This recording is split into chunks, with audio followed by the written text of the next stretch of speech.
Hey everybody! This is how I keep people socially distant from me. Seems to be working.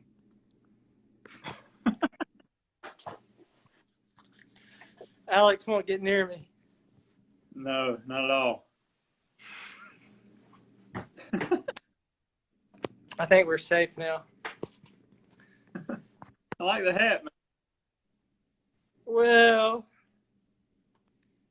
can't get too close, to people or chickens. So, we're telling everybody to stay 6 chickens apart. Okay. I'm gonna take that off now. Though. Kind of hard to take me seriously with a chicken on my head, huh? All right. Well, Alex, why don't you introduce yourself, brother? All right, so it's 1 o'clock. We're gonna get started. Hey everybody, I'm Alex Simpson. I'm with Simpson's Eggs in Monroe, North Carolina. We're a fourth generation of our family farm here. Been around since 1925, producing, packaging, and distributing eggs, mainly across North and South Carolina, but all over the country, even in other parts of the world at times. Just a family farm in every sense of the word. My great grandfather started it. My grandfather worked here. My dad worked here. I'm doing it. We're day-to-day operations. I'm vice president of the company, but that doesn't mean that I can't get out there and work with chickens or do anything else. So nobody has job titles here. We just go at it. We've got about 1.3, 1.4 million laying hens on our farm, all right here on one site. We grow all our pullets, our baby chicks, up to when they're going to lay, just down the road from here, and then move them over here to lay eggs. That's just a little bit about our farm. Trey will tell you about his, and then we'll any other questions, we're going to try to get as many as we can. Yeah, thanks, Alex. I'm Trey Braswell, and we have a very similar story. Fourth generation family egg farm here in North Carolina. We're in the eastern part of the state, where Alex is out west, and my great granddad, great uncle, and my granddad, my dad, my great uncle have all worked in the business. And our business started, we were making cornmeal, and then got into raising baby chicks and making feed, and then got into the egg production and distribution. So it's just kind of evolved forward. Like Alex, we've got similar size as far as the number of birds go, and we produce all types of eggs, similar to Alex as well, and raise the pullets, around here. And we own some of our farms and contract with other family farmers around the state and other places. It is a family business. It's exciting. I probably speak for both of us. It's really rewarding to get to feed folks nutritious and affordable food, and to get to work with people. We're excited to be here. I love Alex. He's one of my best buddies, and even though we're across the state. But has anybody got any questions? I assume nobody's asking questions. I haven't seen anything come up on the screen. Trey and myself, we are not social media experts, so we're going to do our best to get questions and not cut us off. So I apologize in advance.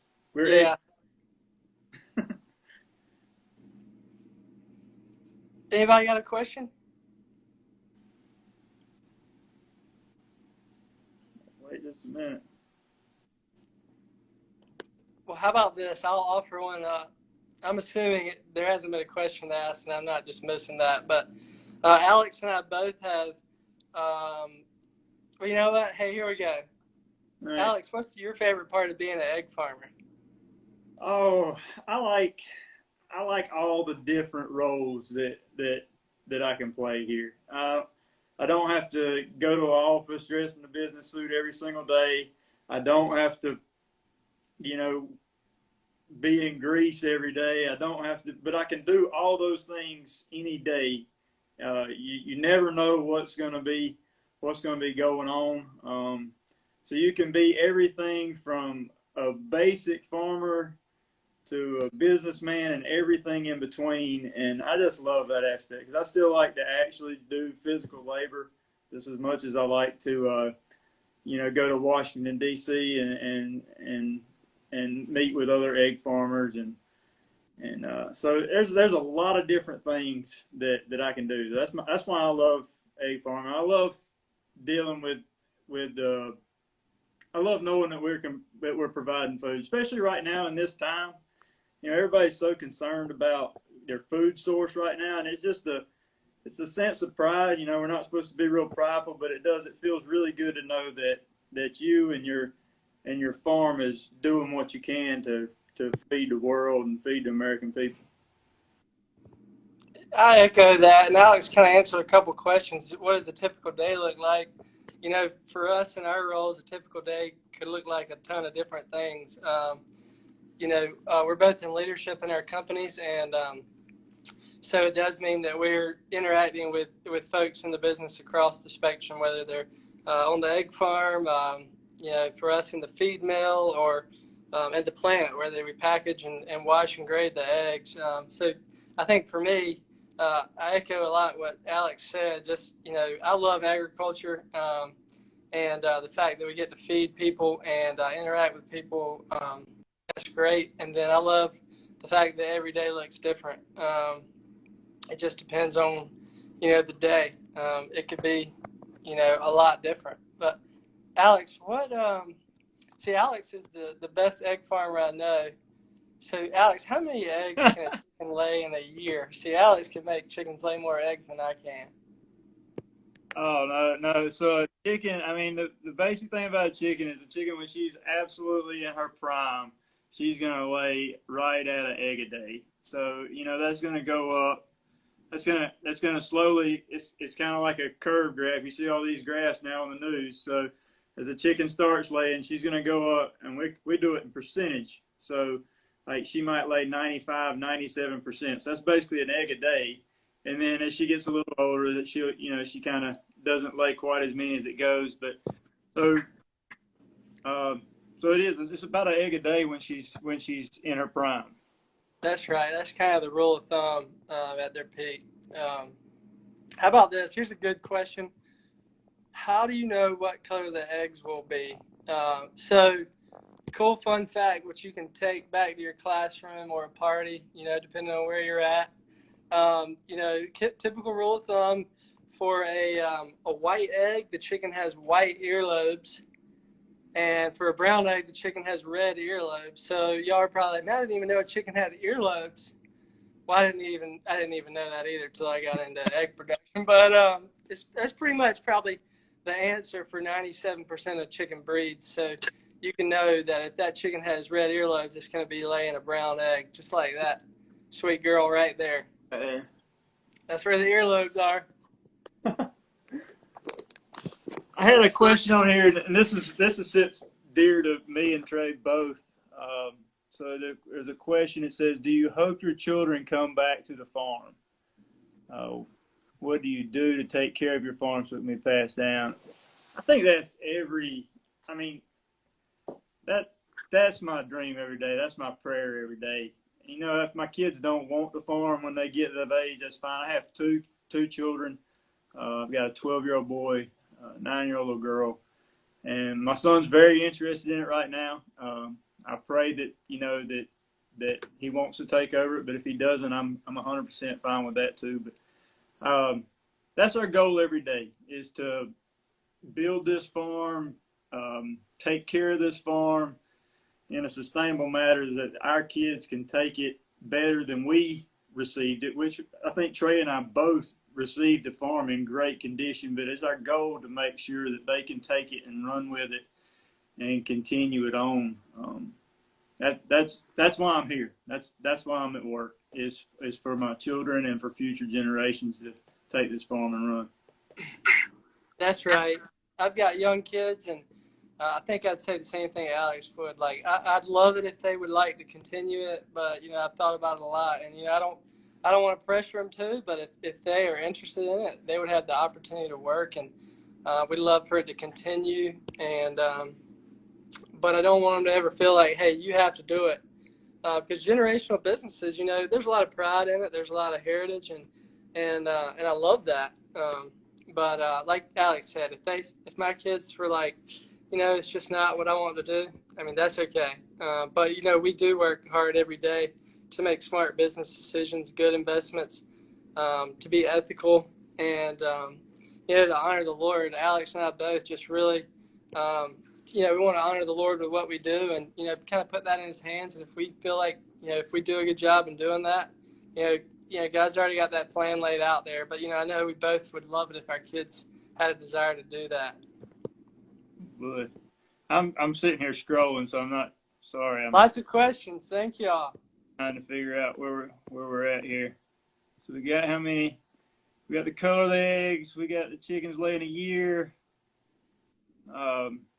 So how is your relationship with other farmers? So I really don't like Trey at all, we work really well together with other farmers too. The egg industry is a good group of guys, and men and women alike. A lot of women in the egg industry, and we get along well. They're all good, honest, hardworking people, and you earn a lot of respect when you see somebody out there that's really putting in a lot of time and effort. I mean, they just earn your respect. Now, I don't know anybody in the egg industry that I don't have respect for, that I don't get along well with. And that goes for other farmers. I know, we work closely with other types of farmers in our community. Our corn, wheat, and soybean farmers are producing the feed for us. Working close with them. So there's a lot of relationships there that we've been blessed with. Got to know a lot of people all over the country by doing this. So. That's right. Agriculture is a tight-knit community. Just people that share similar values, a similar desire to feed folks. Agriculture is, 7 days a week, 24 hours a day.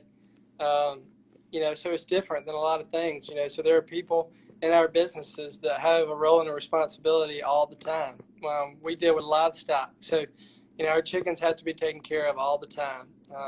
So it's a different industry. It's different than some other jobs, but again, there's a lot of pride in that, and we're thankful to be able to do that.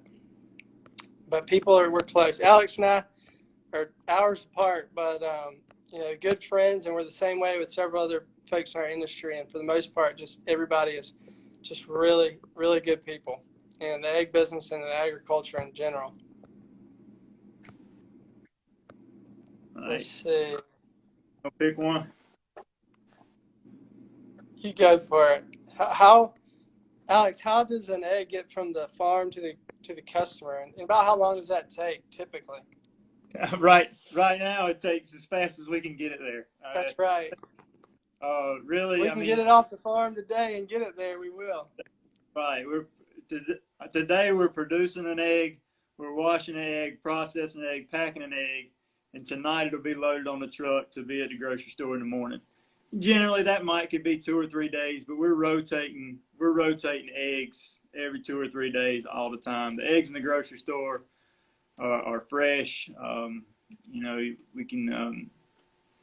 But it's almost as fast. I mean, we really just don't have the limit. We got limited storage capabilities here anyway, so it's not like we can put back 2 months worth of eggs and send over to the grocery store. I mean, we've got to rotate product, and generally speaking, 2 to 3 days right now, as quick as we can get the trucks there. So most grocery stores, either a distribution center. Grocery business works different. Some chains go through a distribution center, might take an extra day. Some stores are going direct from the farm to the store. So, 2 or 3 days, good rule of thumb, I think. What do you think, Trey? No, that's right. It depends on the season, but it never gets very long because, we are dealing with a perishable product, and we have, one, we have a desire to have good quality, and two, we have government regulations that only allow certain time periods. But,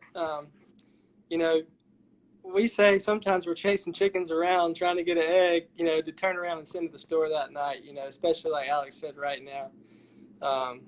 But eggs are typically very fresh when they get to the store. How about a fun one? Uh, how many eggs do you eat a day, Alex? And what's your favorite way, if you had time, to make an egg? I know Uh, mine, but I want to hear yours. I'm simple, man. You know me. I'm simple. I'm old school. I'm country through and through. I like True. steak, a big old like ribeye steak with two over easy eggs on top. When you cut it, it just kind of fills your whole plate up. Mm. That's what I'm about right there. I love that. So I definitely, I think Alex same. I probably break 2 or 3 eggs a day, and typically just scrambled or fried quick, for a normal morning. But my favorite would probably be, this Christmas casserole, which is, eggs, sausage, cheese, and bread. We used to make it just at Christmas, but I love it, so we make it a lot. Then when my granddad was alive, man, we used to fix up a mess of grits and then just fry the eggs over easy, put them in there and mix them up and let the yolks run everywhere, and then put a bunch of hot sauce in there. That was definitely my favorite, and it was like we were just trying to see who could sweat the most, So that's definitely a good memory, but I love it. All right, How many eggs? everybody's getting hungry. Me too. Two. Alex, why don't you mentioned steak? So I mean, egg farmers don't just raise chickens. Alex, tell us about some of the other stuff that y'all do. So we're into cattle as well. Um, I started running a few cows in high school. It kind of grown and grown and grown. So we're a full-fledged beef cattle operation now, and we enjoy that too. My son and I work at it in our time away from the chickens. So we're pretty busy, but that's what we like. We run cattle on our on pasture land throughout Union and Anson counties. The great thing about cattle is it fits so well with chickens because I mean there's a part of chickens that nobody really wants to talk about, and that's the waste that comes from chickens and the manure. But with this cattle and pasture, it's a perfect system to take that chicken manure and take it and apply it in a responsible manner on that pasture and really get those pastures flourishing. We're harvesting that grass with the cows out there on the pasture, and then the cows are giving us calves, and we run a beef operation, so we're growing beef for consumers as well. So it's just another way we're trying to feed the world, and it just works in harmony. The chicken manure and the cattle just it's a good system. That's right. Alex is an excellent farmer. We don't have any other livestock right now. We make feed. So for our company and other egg layer and broiler breeder companies and even some hog companies. So that's one of the other things that we do. Um, why? Let's go with this. Why there's so many different types of eggs in the grocery store? Um, I, I'll give it a run, Alex. So for us, it's just about choice. Consumers all have different tastes and demands, and whether it's in different price ranges, right? So some consumers, want and are happy with the most affordable, highest quality type of egg that it can be produced in a cage because they know it's still produced well and humanely, and it's most efficient economically. But some consumers would like their chickens to run around outside, and some of their want their chickens to be organic, and some have dietary needs. So, Alex produces multiple types of eggs, as do we, and we want to be able to provide what the consumers want because we don't think the consumer should have to have one certain type of egg, and if they want something, we want to learn how to do it well, and in all those production systems, we do it humanely and efficiently, and really try to take care of take care of the birds and the consumer. Any other thoughts on that, Alex? Oh, that's exactly right. Just give the customer a choice. You know, we watch our sales. We watch what's moving. That's what changes the egg industry over the years. Um, people do. A lot of people want the cheapest egg they can buy, and that egg's just as safe and just as nutritious, for the majority of the purpose as any other egg. But that's what they want, and then if it makes you feel good and you want to, or you've researched and you want to buy an organic egg that's going to cost more, then absolutely do it. And it's all about what you want, and that's what we're here. That's what we're here to do. You know, I produce eggs for my family, but that's not going to run a farm. I'm producing eggs for your family, so just whatever. That's right. And Alex made a good point. So I don't know if anybody asked it, but what's the difference in a brown and a white egg? And really the only thing is, typically, is the color. The chicken that laid it and the color of the egg. You know, the nutritional value of the egg is changed by changing the feed. But most eggs are typically have about the same nutritional value, unless, you know, the farmers are feeding them a certain feed that changes that. But the color of the egg doesn't change the nutritional value of the egg itself.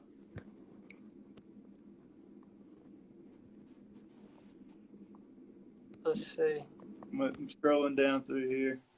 How about this? Alex, name one of the biggest struggles for an egg farmer. I mean, you know, because there are struggles. There are struggles. I think the main struggle is as the actual head of an egg farm, whatever that means really, is just the main struggle is knowing that ultimately I'm responsible for my hens, their well-being. So we're constantly, you know, I wouldn't call it a struggle, but we're constantly just, you know, worried and doing all we can to keep these hens safe and secure. It's just stressful at times, certain times more so than others. And then I've got my employees. You know, I'm sure Braz was the same way, but, you know, I've got guys and girls that have been here since they were 16 years old, you know, and they've been here 20, 30 years. Their families rely on us. So I think maybe not necessarily struggling in the egg industry. I'm just basing it as a struggle as being, like, you know, kind of just that's what I lay down and think about at night. Am I doing everything I can to protect my hens and protect the livelihood of my employees? That's right. You know, Alex said it, in the livestock business, like, you know, we're in, you know, you have live animals. So people, you know, we have employees that in the middle of the night on the weekend, you know, we got to take care of the chickens. And so one of probably the harder parts of our business is that you just can't hang it up at 5 o'clock and go home at night and then pick it back up at 9 o'clock the next day. Like, it's 24/7, and that's for us and other livestock. And so we've got great people, Alex and Simpson Egg and Braswell. I just got great people with great attitudes, because there's a lot of pride in being able to feed folks. But we do.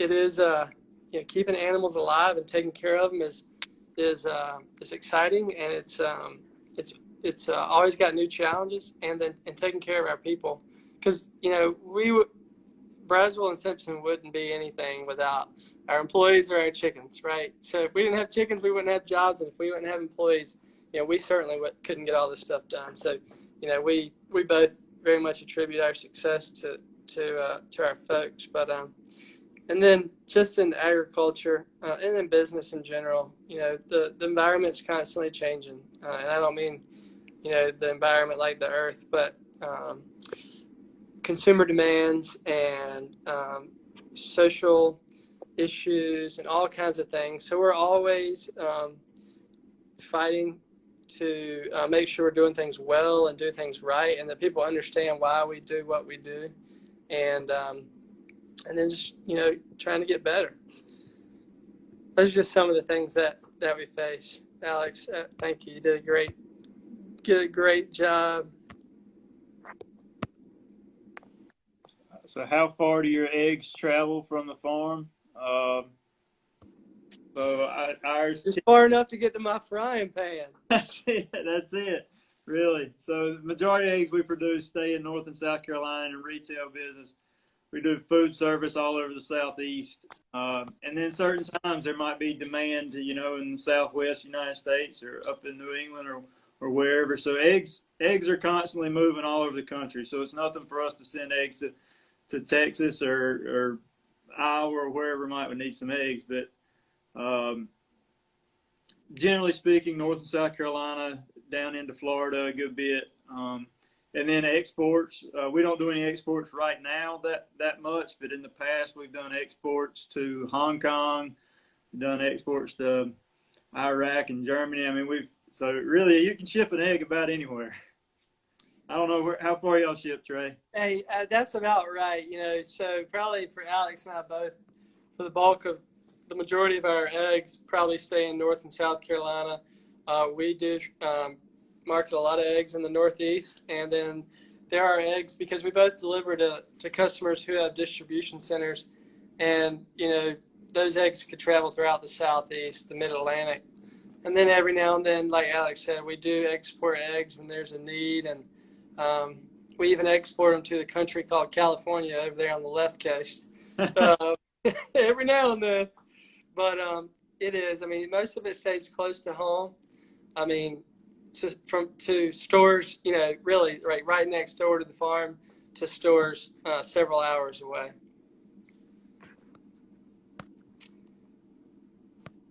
Let's see, what other questions? What have we not answered? Let's see if we've missed anything here. Somebody asked, did we talk about why are eggs different sizes? No. Probably the same reason that I probably came out bigger than Alex did. I mean, look, we all, hens are just like everything that God created. Not everything is uniform. It's not made in a factory. Birds will lay a smaller egg to start with, and it gets bigger as they go, and it's got something to do with maturity of the hen and things like that, and then what you feed them. Alex can probably give you a way better answer than myself. There's a lot. That's really there is to it. I mean, and just a little. Hens are really they're super easy to just do something odd. So if your lights aren't quite right one day, or if the weather's a little bit cooler or something, it can all affect how a chicken lays. And it might come out in a smaller egg. It might come out that she doesn't lay quite as many eggs that day, or quite as many eggs. She doesn't quite, reach her production that day. So there's a lot of science behind being an egg farmer, and what makes a chicken super productive and healthy, and it's easy to have a mishap there. So we're constantly watching. And I know, this thing, we're talking about how these companies have evolved. Ours and Brazil used to be just, a house, and you go out there and you walk through your chickens once a day, and it's not quite like that anymore. We've got, they're constantly being monitored by computer systems, wireless. I get alarm calls on my phone at 3 a.m. if the temperature isn't quite right. So we're constantly watching, making sure that we're giving them the absolute best environment they can get. And anytime there's a little hiccup in that, it can affect egg size or egg production. So that's right. Yeah, I send my alarm calls to Alex at 3 a.m. I don't take those. The main thing to remember here is the first thing a hen will do when she's unhealthy or unhappy is quit laying an egg. She quits laying an egg, Trey have a business. So it is our goal to keep her healthy and happy. That's right. Some people would like to claim that people in livestock don't take care of their animals, but it's nonsensical, because if we didn't take care of our animals, we wouldn't have any eggs to produce and sell. Birds only produce eggs when they're comfortable, they're happy, they're getting fed, they're taken care of. And Alex said it. We're not dealing with just a machine that we can turn the knob. Animals, chickens are live animals, and it always just doesn't happen the way we'd love it to. But you got to take care of them. You got to feed them what they need, give them the right amount of calories, give them the right amount of light and air, and so you spend a lot of time looking after them. All right, somebody asked about food safety practices. So I guess we're going to need another couple hours to take care of that one. But real quick, I mean, Alex and I both are certified by multiple third parties. We're highly regulated, and it's just good, and it's caused us all to get better. And we have food safety practices across the farm and the plant, from cleaning, multiple times a day, the temperature of the water, the things we, wash them with, the hygiene and the practices of our people and what they do. And refrigeration is a big part of that, in the States. Alex, we get eggs in the refrigerator. We got to be within 36 hours, right? 36 hours. at 45 degrees within 36 hours of lay. Um, so, you know, it used to just be egg farming, and now we got books and books of the rules and the things that we have in place in our process to manage, food safety. Because I mean, the last thing that we want is for anything to go out of our plant that I wouldn't feed to my two little daughters, right? So, we definitely go to great lengths, voluntarily and because of regulation, to take care of that. Because I know that Alex is the same way, that we'd have zero desire for anything to ever leave our plant that wasn't safe for our family to be eating. Absolutely right. Yeah, and that's I mean, you talk about how those food safety regulations have grown over the years, and yeah, I'm not gonna sit here and tell a story. Sometimes it's a little bit frustrating. Like, come on, is that really necessary? But in the end, it's made us a better business. It's made us a better company. It's made us a better farm, and it makes it easier to sleep at night knowing, hey, we did that extra step. We know those eggs are safe going out, and so it all comes together, and it's yeah, there's a lot involved in it, though. Sure is. Yeah. All right. So our last question, it looks like, unless y'all are having so much fun, you got a lot more questions. But somebody asked about what type of careers are available related to the egg industry. Alex, you want to get us started, and I'll fill in the gaps, which I know there's not going to be any gaps because Alex is the man. So the good thing about the egg industry, like I talked about, is there's a million different jobs.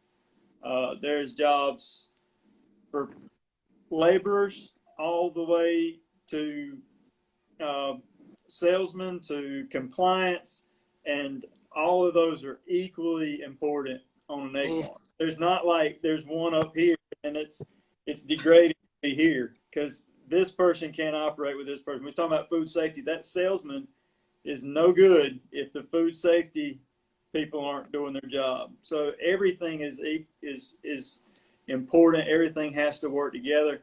So there's jobs from actually caring for the hens, taking care of the hens. There's jobs in a processing plant, jobs in distribution, truck driving, loading. There's jobs in office and compliance, food safety compliance, animal welfare compliance. So there's a little bit for everything. There's electrical jobs, there's plumbing jobs. I mean, it's you can find just about any job here any day of the week. That's right. Alex is right. And, it says in the scripture that every part of the body is important, right? We've all got a different role, and without it, so like you said, I mean, we got accounting, we've got engineers to a degree. I mean, if you think of a role, you can probably find that role in agriculture, on the egg farm, in the plant, at the feed mill. We've got to have it. Sales, accounting, leadership. We've got to have people know how to work on things, work on trucks. I mean, so any kind of role you can find in our business. So there's opportunities to work with the chickens. There's opportunities to work in the plant. There's opportunities to make feed, all types of different stuff. So it's not, it's not just, the only role is, working in a chicken house. That's a very important role, but there's so many different roles in our industry. All right. Well, Good. I've had a blast. I don't think we've got any more questions. We certainly appreciate y'all tuning in. Our last comment was amen, so we must have done it. That's right. I guess we need to wrap it up. We got an amen. So, well, thank y'all so much. We really appreciate y'all, and Alex, thank you, brother. Yeah, we enjoyed it. Thank you very much, everybody, for your questions, and you can reach out to Simpson's Eggs and Brownsville Family Farms, both through our websites, through Facebook. Find a way to get a hold of us, and if you missed a question, we'll try our best to get back to you. Thank y'all. Yeah, and now Alex and I have to figure out how to close this thing down. Might take relief. All right, y'all have a great day.